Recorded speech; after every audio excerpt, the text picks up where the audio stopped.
J'ai vraiment une vue nulle. Genre ça vous savez pas, mais avant chaque vidéo, pendant 10 minutes, je me regarde dans la caméra et je fais des grimaces. Bonsoir tout le monde, bonjour, je sais pas du tout quelle heure il est chez vous, s'il est le matin, s'il est tôt, s'il est tard, si vous êtes sur notre planète, je n'ai absolument aucune idée, donc bonjour tout le monde. Aujourd'hui on se retrouve pour la vidéo que je viens littéralement de commencer au tout début de la journée. Aujourd'hui je me suis dit, ok, c'est le début de la journée, on enregistre une vidéo dès que je me lève, et du coup là, je suis encore en pyjama, j'ai encore mes chaussons Assassin's Creed. Genre littéralement, je mets un short, je sais pas que ça se voit, Jordan, mais uniquement pour dormir, parce que je suis en gros, pour moi, faire la sieste et dormir est un sport très connu. C'est vrai qu'il met vraiment des vêtements de sport pour dormir, un peu comme tout le monde. Il y a beaucoup de gens qui portent des joggings, mais ils font pas de sport. Ils aiment juste porter des joggings. Donc, écoutez tout le monde, on s'en fout de ce que vous portez, je vous aime tous comme vous êtes. Aujourd'hui, on va parler d'un thème que j'ai vraiment envie d'aborder depuis ultra longtemps sur la chaîne. C'est genre les musiques. Genre, vous le savez pour ceux qui me suivent sur Twitter, d'ailleurs, suivez-moi sur Twitter.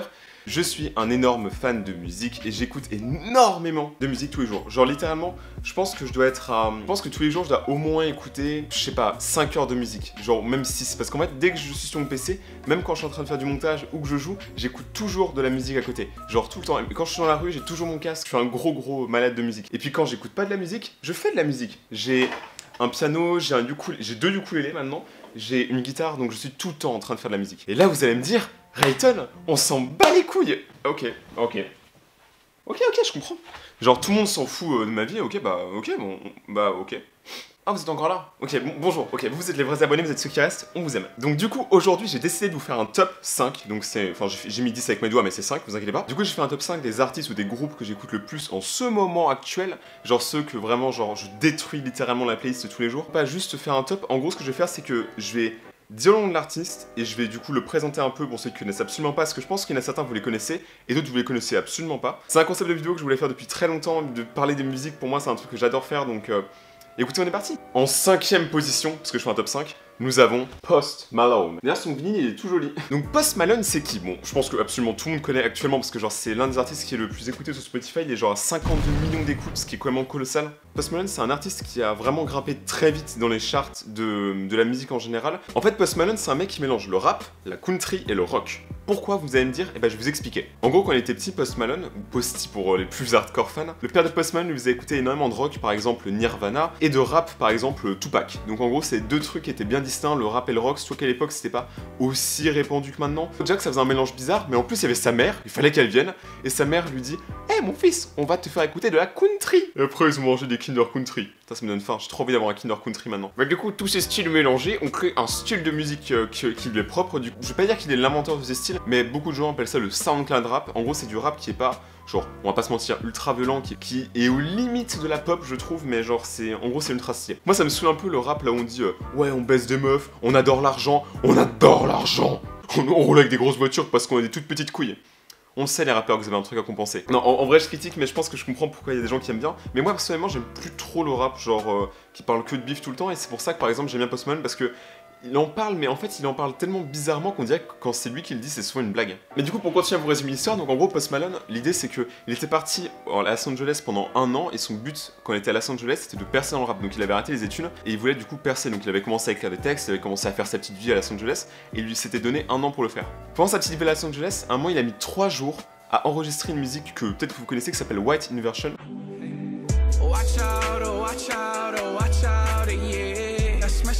Il l'a enregistré en 3 jours, donc c'est-à-dire qu'il l'a enregistré la nuit, il l'a publié sur SoundCloud genre ultra tard le soir, et directement une fois qu'il l'a publié, il allait dormir, et le lendemain matin, ce qu'il savait pas, c'est que c'était fait partager par des gros rappeurs. Je crois qu'il y avait Mac Miller, je crois qu'il y avait Jay-Z, enfin je sais pas exactement, mais il y avait plusieurs rappeurs du coup qui ont partagé son son de SoundCloud, et il est passé de 7000 écoutes par an à 1 million. 1 million d'écoutes en quelques semaines, c'est quand même énorme, surtout sur SoundCloud. Et du coup, après, ce qu'il a fait, c'est qu'il a investi 5000 $, donc c'est tout l'argent qu'il avait, pour faire le clip de White Inversion. Donc il a loué une voiture, il a trouvé un cadreur, il a trouvé un monteur vidéo. Et du coup, il a fait ce clip-là qui aujourd'hui a plus de 500 millions de vues. Est-ce que c'est pas rentable? Genre 5000 $ pour 500 millions de vues? C'est tellement la rentabilité de fou. Bon, et après, l'histoire, vous la connaissez, il a sorti son premier album, son deuxième album qui est celui-ci. Donc lui c'est Beer Pong and Bentley, je sais pas comment ça se prononce. Je pense que les deux albums sont très bons, mais pour vous résumer à peu près les musiques que je vous recommande énormément d'écouter de Post Malone pour si vous connaissez pas trop. Certains diront que c'est plus mainstream, mais on a qu'à dire, il faut écouter White Inversion, parce que du coup c'est sa première, enfin qui a vraiment marché. Rockstar, Rich and Sad, Go Flex et Psycho. À découvrir pour Post Malone, c'est bien. Genre si vous voulez découvrir Post Malone et que vous mettez les musiques qui sont là, elles sont franchement bien. Donc allez écoutez maintenant, ou sinon je vous mange. Ok, alors je sais que j'ai dit que j'étais pas trop rap forcément, mais ok, en quatrième position on a Orelsan. Et là je vais me faire frapper. Parce qu'en gros je sais qu'il y a beaucoup beaucoup de gens qui détestent Orelsan. Orelsan en gros c'est quelqu'un qui m'a accompagné durant tout mon collège. L'idée c'est que quand j'étais au collège, j'étais pas forcément le mec le plus populaire, je me sentais souvent seul. Des fois je me sens vraiment bien, des fois c'est du bluff. Et en gros le truc qui me rendait vraiment heureux c'était de jouer tous les soirs à World of Warcraft. Genre je sais pas pourquoi je jouais pendant des heures à WoW, genre tout le temps. Et pendant que je jouais à World of Warcraft, souvent parce que la musique du jeu c'est un peu tout le temps la même, je coupais la musique du jeu même si elle est géniale et je mettais du Orelsan et du Stupéflip. Le flip qui n'est malheureusement pas dans ce top. C'est un artiste en fait qui est un peu compliqué à comprendre, qui a eu tellement de polémiques autour de lui que je pourrais pas vraiment vous faire changer la vision que vous avez de Orelsan si vous déjà vous le détestez à cause de ce qu'il a fait avant. En gros pour ceux qui savent pas, Orelsan à l'époque quand il venait de commencer à comment dire vraiment un peu percer dans le rap, à faire les premiers festivals, les premiers concerts, il a sorti une musique sur YouTube qui s'appelait Salpus qui est en gros une musique d'un mec qui apprend que sa copine l'a trompé et du coup il boit, il raconte n'importe quoi, il l'insulte et tout pendant une chanson. En gros c'est une musique qui est bourrée de haine. Le truc c'est qu'il y a beaucoup de féministes du coup qui ont dit que c'était vachement grave comme musique parce que c'était limite de la violence envers les femmes. Sauf que pour sa défense, Orelsan n'a jamais publié cette musique. En gros l'idée c'est qu'elle a été publiée sur YouTube mais elle a jamais été faite en concert et elle est sur aucun de ses albums. Bref, moi je suis pas là pour parler de ça. Donc Orelsan c'est un rappeur qui vient de Caen et qui a fait pas mal de musique du coup avec Gringe. Du coup pour Orelsan en vrai j'ai pas trop envie de vous en parler parce qu'il a littéralement sorti un film qui s'appelle Comment c'est loin que je vous invite vraiment à aller voir si vous connaissez pas du tout Orelsan, genre le film est trop bien. Il dure pas longtemps, puis il dure 1h30, il est sur Netflix, vous avez aucune raison de pas aller le voir. Pour les musiques que je vous recommande vraiment d'écouter d'Orelsan, je vous recommande Rêve bizarre, feat. Dums, La pluie avec Stromae, Note pour trop tard. En fait, je dis beaucoup de sons du dernier album, c'est un peu chiant. Elle viendra quand même. Par contre, c'est une musique un peu triste, elle parle de la mort et tout, mais genre elle est vraiment bien écrite. Perdu d'avance, donc de son album qui s'appelle Perdu d'avance. Elle est pour un truc un peu plus calme, on va dire Si Seul. Donc si vous écoutez tout ça, c'est déjà une bonne base pour les écoutes d'Orelsan. Ok tout le monde, là on va partir sur un artiste que je pense que beaucoup moins de gens connaissent. En gros, si vous avez mon âge, vous devez connaître. Si vous avez pas mon âge, vous devez vous dire mais de quoi il parle? Mon fanboyisme va augmenter d'un coup en pic. Est-ce que vous connaissez My Chemical Romance? C'est littéralement mon groupe de rock préféré. Genre, j'aime vraiment beaucoup My Chemical Romance. En plus, regardez l'art style, il est beaucoup trop beau. C'est mon tout premier vinyle que j'ai acheté. Genre, en gros, j'ai commencé genre l'année dernière, l'été dernier, je crois, la collection des vinyles. C'est le tout premier que j'ai acheté. Et c'était peut-être un peu bizarre, genre je suis pas quelqu'un qui est genre matérialiste ou quoi, je m'en fous un peu, mais la première fois que j'ai vu ce vinyle, genre j'étais en Angleterre dans un tout petit disquaire, genre il y avait pas beaucoup de monde et tout, j'étais en train de chercher les vinyles et je me disais ouais vas-y va pas y avoir parce qu'en fait c'est un groupe qui s'est dissous en 2013 donc je me disais qu'il y avait personne qui allait vendre encore les disques de My Chemical Romance, encore moins les vinyles. Du coup j'étais en train de fouiller dans le bac et là je vois ça, je peux vous jurer, genre demandez à Ludovic qui était avec moi, mes yeux ils sont devenus énormes, genre en gros il y a un truc qui existe c'est que votre iris devient énorme quand vous voyez quelque chose que vous aimez bien, quand vous voyez quelque chose que vraiment vous adorez, votre iris devient énorme. Et là, littéralement, c'est ce qui est arrivé. Quand j'ai vu ça, j'ai dit, le monde est beau, le monde est grand. Du coup, c'est mon album préféré. Plein de bisous. Donc My Chemical Romance, en gros, c'est un groupe qui a comme chanteur principal Gerard Way, qui est en gros un américain, donc c'est un groupe qui vient du New Jersey. Pourquoi je parle de Gerard Way? Parce qu'en gros, c'est lui qui est un peu le fondateur du groupe, enfin, c'est le fondateur du groupe, littéralement. En gros, ce qui se passait, c'est que lui, il travaillait avant comme designer à Cartoon Network. Donc ça veut dire qu'en gros, le mec, il faisait des dessins pour des cartoons, et à un moment, il faisait un meeting, du coup, qui était à New York, et ce jour-là, à New York, il y avait le 11 septembre. Donc lui, en fait, il était un peu genre hors zone, ça veut dire que il était un peu dans sa bulle, il avait pas vraiment... Il avait une tristesse énorme qui venait en lui, parce que littéralement il venait de voir le crash du 11 septembre devant lui. Donc en gros, pour ceux qui savent pas, c'est quand il y a des avions qui ont percuté des tours à New York. Et en gros, ce qui s'est passé, c'est que c'était... Pour lui, c'est ultra grave, mais ce qui était encore plus grave, c'est de voir la réaction des gens autour d'eux. Genre, littéralement, c'est le moment le plus triste, à mon avis, que t'aurais pu vivre dans une vie, et c'est incroyable. Du coup, il a commencé à appeler quelques personnes, et il a décidé de créer un groupe qui s'appelle, du coup, My Chemical Romance. Le nom est un peu compliqué à expliquer, mais disons que c'est surtout pour symboliser les addictions qu'il avait, que ce soit pour l'alcool ou pour la drogue. Donc j'avoue, c'est pas super vendeur ce que je vous dis, mais laissez-moi tranquille. Du coup, le groupe a commencé en 2001 et a terminé en 2013. J'ai mes notes sur Wikipédia parce que j'ai pas du tout envie de me tromper. D'après Wikipédia, c'est un groupe de rock alternatif, pop, punk, post-hardcore, punk hardcore.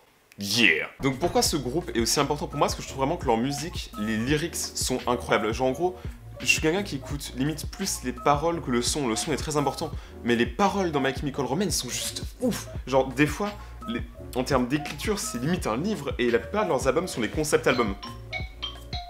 Désolé télé. Celui-là qui est genre le plus connu, d'ailleurs je vous le recommande énormément d'écouter cet album. C'est en gros un album qui raconte l'histoire d'un patient atteint du cancer, qui raconte du coup la transition de la vie à la mort. Et cet album est vraiment incroyable, je vous recommande réellement de l'écouter.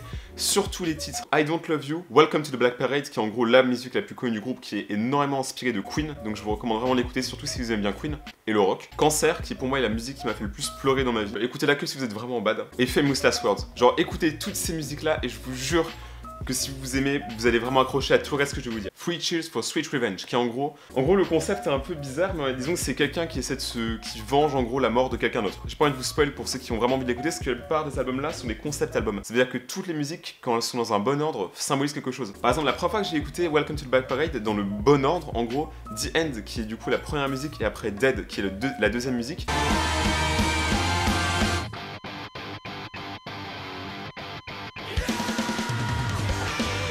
Vous les écoutez d'un coup, c'est comme s'il n'y avait pas de transition alors que c'est deux musiques complètement différentes. Pour cet album là, je vous recommande énormément d'écouter mon morceau préféré qu'ils aient jamais fait, qui s'appelle Elena.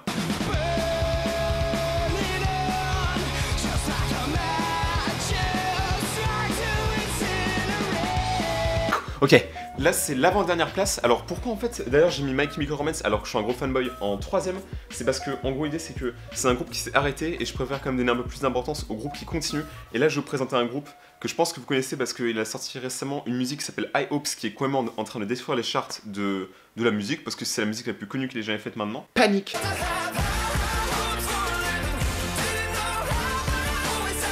At the Disco. Alors Panic at the Disco du coup c'est un groupe.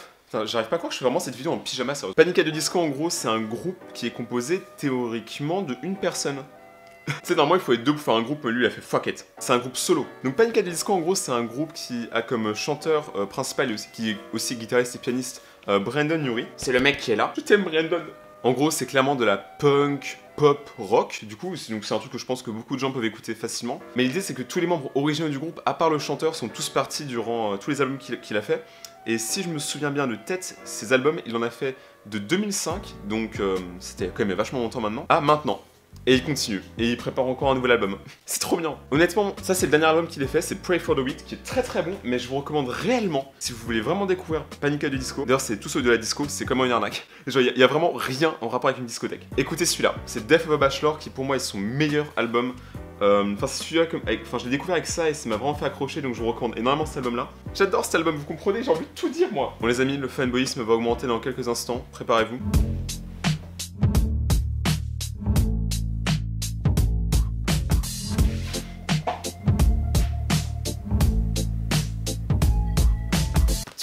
One Pilots.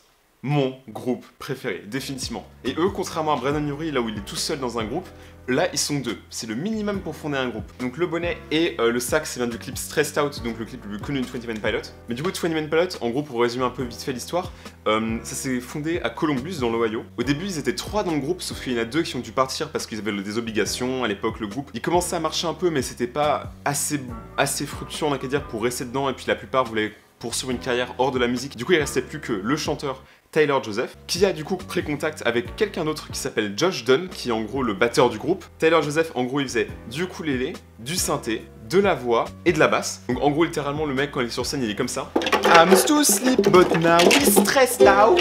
Josh Dunn, lui, par contre, il faisait que de la batterie. Et il en fait bien. Donc du coup, 21 Pilots, pourquoi j'adore ce groupe? En gros, c'est parce que, contrairement par exemple à tous ceux d'avant qui en gros sont bien stockés dans une seule catégorie la plupart, donc ça veut dire que la plupart ils font du rock ou du rap ou n'importe quoi, 21 Pilots est vraiment extrêmement varié. Et du coup, personne comprend rien. Les fans, ils appellent ça du schizophrénique hip-hop. Ça veut dire qu'en gros, d'un coup, ils peuvent te sortir un morceau vachement reggae, après ils sortent de la pop, après ils sortent du rock, après ils sortent du rap. Genre, ils ont aucun respect pour rien. C'est n'importe quoi, c'est le marché. 21 Pilots, c'est un peu comme aller au marché, genre tu prends un peu tout ce que tu veux, c'est n'importe quoi. Tu veux du rock, tu veux de la pop, je te mélange tout ça et je te fais un morceau et je te fais un hit. Et du coup, ouais, c'est pour ça que j'aime bien, parce que contrairement aux autres, en gros, l'idée c'est qu'ils se stockent pas, donc des fois, t'as des morceaux ultra calmes ou du ukulélé par exemple, ou au piano comme Truth.